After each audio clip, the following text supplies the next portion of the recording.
Inter Milan versus Arsenal সান সিরোতে আজকে রাতের সবচেয়ে বড় ম্যাচটা বা এই চ্যাম্পিয়ন্স লিগের সপ্তম গেম উইকের সবচেয়ে বড় ম্যাচ। নাবিল খান, কেন এই ম্যাচটা ড্র হবে বলে আপনার কাছে মনে হচ্ছে? কারণ আমার কাছে মনে হচ্ছে এই দুই দলকেই হচ্ছে আপনার গোল দেয়া কঠিন।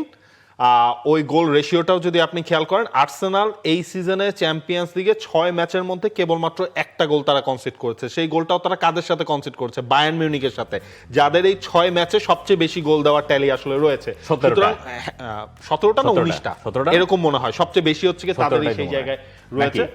তো ওইটার হিসাব করে আর্সেনালের ডিফেন্স লাইনটা ভাঙা, সেইটা হচ্ছে একটু চ্যালেঞ্জিং এই হবে। সান সিরোতে খেলা ইন্টার মিলান, যদিও তাদের দলে কিন্তু ওই গোল স্কোরারের সংখ্যা অনেক, আপনি শুধু লাউতারো মার্টিনেজকে আপনি গোল স্কোরার হিসেবে ভাবলে হবে না। সেই জায়গায় কিন্তু আর্সেনাল বিপরীতে হচ্ছে আপনি একটু স্ট্রাগল করছে।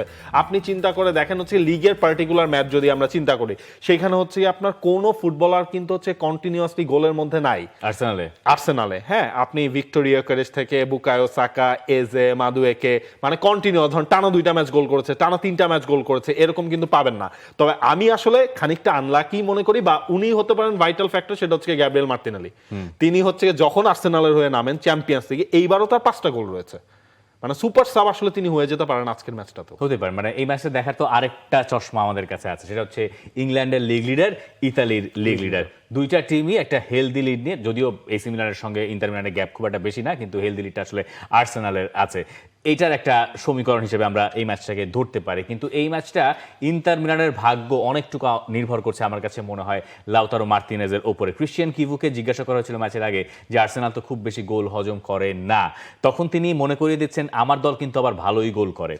যদিও কয়েকটা ম্যাচে খুব টাইট ভাবে ইন্টার মিলানকে জিততে হয়েছে, এইবারের চ্যাম্পিয়ন্স লিগেও যা ঘটেছে তাতেও ইন্টার মিলান আসলে বড় ম্যাচগুলো জিততে পারে নাই। তারা লিভারপুলের কাছে হেরেছে, তারা আতলেতিকো মাদ্রিদের কাছে হেরেছে, আর বাকি 4টা ম্যাচে তারা জিতেছে। ইউরোপের অন্যতম সেরা দলের বিপক্ষে লড়াই আমাদের। ওরা খরচ করেছে, নিজেদের একটা ধাঁচ গড়ে তুলেছে, প্রতিনিয়ত ওরা উন্নতি করছে। আর্সেনাল আর বায়ার্ন এই মুহূর্তে ইউরোপের সেরা। তবে আমরাও জানি আমরা কারা, আমাদের সেরাটাই দেখা যাবে। ওই যে খরচ করছে, এটা একটা খোঁচা আছে কিন্তু, যে আর্সেনাল তাদের যে স্কোয়াড ডেপথ, এই পরিমাণ টাকা তো ইতালির ক্লাবগুলোর আসলে নাই, তারা ওইভাবে খরচ করতে পারে না। ইতালির এই টিমটা মোর অর লেস আগের বারের টিমটাই, যে টিমটা আর্সেনালকে 1-0 গোলে গতবার হারিয়েছিল। এইবার টিমটা চেঞ্জ হয়নি, কিন্তু কোচ পরিবর্তন হয়েছে, মানে ক্রিশ্চিয়ান কিভু এসছেন। এখন কিভুর যে কথার টোনটা, যে খরচ করেছেন, এইটা কিন্তু তার মানে তারা মনে প্রাণে বিশ্বাস করেন যে আর্সেনাল হচ্ছে এই ব্যাপারে বা এই ম্যাচের ভেতরে বড় লোক দলটা। যদিও এলিটিজম বা চ্যাম্পিয়ন্স লিগের হিস্ট্রি হচ্ছে ইন্টার মিলানকে এগিয়ে রাখবে। এই গেল একটা। মানুয়েল আকানজি, ম্যানচেস্টার সিটির ফুটবলার, তাকে যখন এই ম্যাচের আগে প্রেস কনফারেন্সে আনা হয়েছে, তখন তিনি কয়েকটা ব্যাপার মনে করে দিয়েছেন। জানুয়ারি মাসে নাকি তাকে আবার ফেরত চেয়েছিল ম্যানচেস্টার সিটি, তখন তিনি বলছেন কোনো সুযোগ নেই, আমি যাব না, আমি এখন এখানেই থাকবো, সিজন শেষ হলে হয়তো আমি দেখতে পারি যে কি করতে পারি। তিনি বলছেন, আবার মনে করিয়ে দিচ্ছেন যে আর্সেনালের সঙ্গে যখন ইন্টার মিলান খেলতে যাচ্ছে, তখন তাদের দলের পক্ষে এই ম্যাচটা জেতা সম্ভব। এখন ওটা তিনি তার ওই ইংলিশ এক্সপেরিয়েন্স থেকে বলছেন কিনা সেটা আমি জানি না, কিন্তু ইন্টার মিলান এই ম্যাচটায় জেতার জন্য মুখিয়ে থাকবে এই কারণে যে তাদের একটা ফাড়া কাটানো দরকার, যে বড় ম্যাচে তারা জিততে জানে। নইলে এই ইন্টার মিলান যদি চ্যাম্পিয়ন্স লিগে, আমার কাছে মনে হয় তারা টপ 8-এই থাকবে, কিন্তু টপ 8 থেকে একটা বড় টিমের মুখোমুখি হলে এই টিমটা জেতার আসলে সেই সক্ষমতা নাই, মানে সেই ফ্রেশনেসটা টিমের মধ্যে কিছুটা হইলেও মিসিং। মানে ওই যে বিগ ম্যাচের প্রেশার, সেইটা ইন্টার মিলানের কাছ থেকে এখন পর্যন্ত এই সিজনে দেখা যায়নি। সেটা আপনি সিরিয়াতেও যদি বলেন, সিরিয়াতেও কিন্তু বিগ ম্যাচগুলোতে একটু কেমন যেন ইন্টার মিলানকে অন্যরকম লাগে। তবে মিকেল আর্তেতা, তার কাছে কিন্তু হচ্ছে এই ম্যাচের আমেজটা হচ্ছে গেল বছরের ম্যাচের প্রতিশোধ নেওয়ারও একটা লড়াই। হ্যাঁ, ডিরেক্ট যদিও প্রতিশোধ বলে না, এটা আমরাই একটু বাড়িয়েই আসলে বলছি। অনেকটা গেল বছরের মতো পরিস্থিতি। সেবার ম্যাচ ডে 4-এ মুখোমুখি হয়েছিল দুই দল, সেবার আর্সেনাল হেরে গিয়েছিল চালানোলুর সেই হচ্ছে গোলটায়, যদিও আজকের ম্যাচটায় সেই চালানোলু নাই। দুই দলের অবস্থায় কিছুটা বদলেছে, ওদের নতুন ম্যানেজার এসেছে যিনি ইন্টারকে নতুন কিছু দিচ্ছেন। ইন্টার মিলান খুবই চ্যালেঞ্জিং দল, ওরা লিগে আধিপত্য দেখাচ্ছে, কঠিন একটা ম্যাচ হবে। মানে এই ম্যাচটায় আর্সেনালের জন্য আরো একটা হচ্ছে কি আপনার সেটব্যাকও যদি আপনি বলেন, সেখানে আপনি ইনক্যাপিকেও আপনি এই ম্যাচটায় হচ্ছে পাবেন না, সেটা আপনি ধরে রাখতে হবে।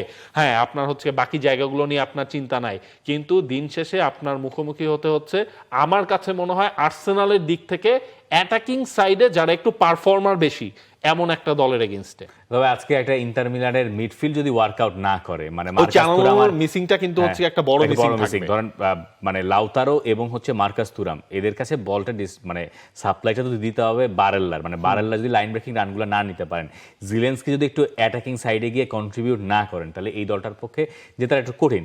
মানে আপনি আজকে হয়তো মিখিতারিয়ানকে আবার পাবেন মিডফিল্ডে, দিমার্কো ভালো ফর্মে আছেন, তাকে আপনি পাচ্ছেন, এনরিকে পাচ্ছেন আরেক উইং ব্যাক হিসেবে, বাস্তোনিয়ার যদি আপনার আকান্দি খেলেন, আর সোমারের ওপর একটা চেষ্টা হয়তো চালিয়ে নিতে চাইবে আর্সেনাল, দূর থেকে শর্ট টট করে যদি কিছু একটা আদায় করে নেওয়া যেতে পারে। কিন্তু দিন শেষে ঘুরে ফিরে ইন্টার মিলানের ভাগ্য নির্ভর করবে লাউতারো মার্টিনেজের উপর। আপনারা লিখে রাখতে পারেন, শেষ ম্যাচে উদিনেসের সঙ্গে সেরিয়াতে যে জিতেছে ইন্টার মিলান, তাও ওই লাউতারোতে ভর করে।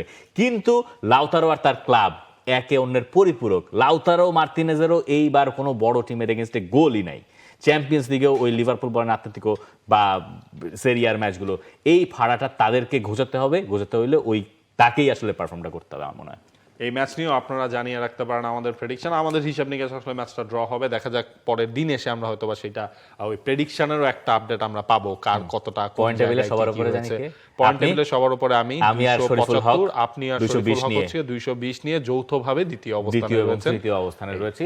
বয়সের ভারের কারণে আমি 3 নম্বর অবস্থানে নেমে গেছি। যাই হোক, এবার এই হচ্ছে পয়েন্ট টেবিলটা, 275, 220 আর 220। থাক, আমরা এই বিলবোর্ড দেখে আমাকে আর অপমান না করেন প্রোডিউসার সাহেব, আমাকে ছেড়ে দেন।